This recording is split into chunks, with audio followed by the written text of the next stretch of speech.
ng maling tao. Pangalawa, mabilis silang mapagod sa social interaction.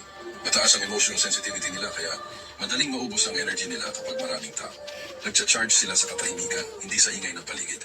Pangatlo, kaya nilang mabuhay ng hindi umaasa sa validation. May konting moisture lang talaga kasi syempre sobrang layo if ever man na Cebu. So,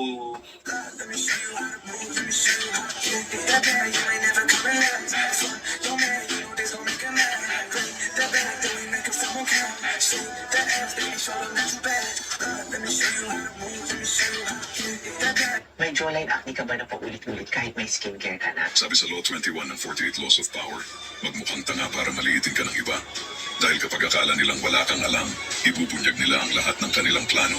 Una, mas madaldal sila sa'yo. Kapag tingin nila mababa ang antas mo, mas marami silang nasasabi na hindi nila dapat sabihin. Pangalawa, hindi ka nila nakikitang banta. Habang abala silang bantayan ng malalakas, Dito, nakakalusot ka ng Ambassador. hindi napapansin. Pangatlo, ipinapakita nila ang tunay nilang ugali kapag hindi sila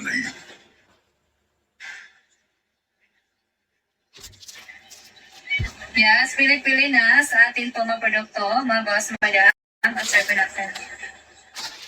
Kaya habol na sa pag-avail, pag-check out, mga boss, madam, at serve natin. Mga pinagkakagastos ng ko that are worth my money. As an artista na madami pang iba't ibang activities. Liza. That's it.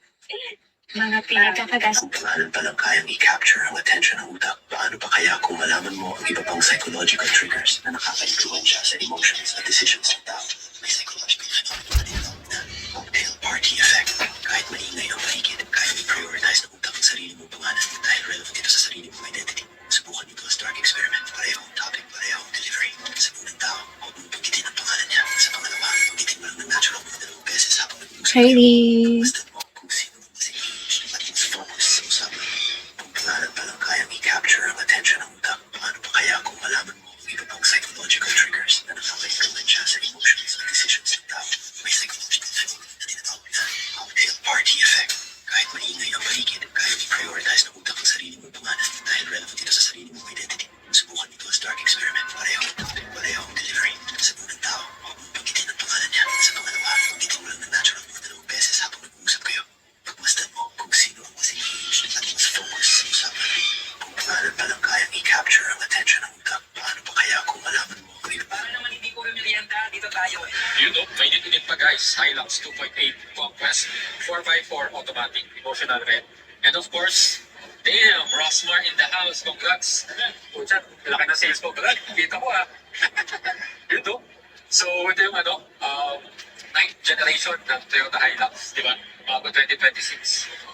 So, emotional red. Grabe. Tingnan mo naman. Sikit na naman. Cute na. So, halos the same yung harapan lang, kinarin sa loob.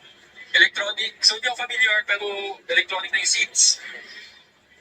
Yung steering wheel, so parang lahat puso na siya yung loob. Tapos automatic, hold, parking brake. So, alam niyo naman yan guys, cup holders, big screen. Kasi ganda dito.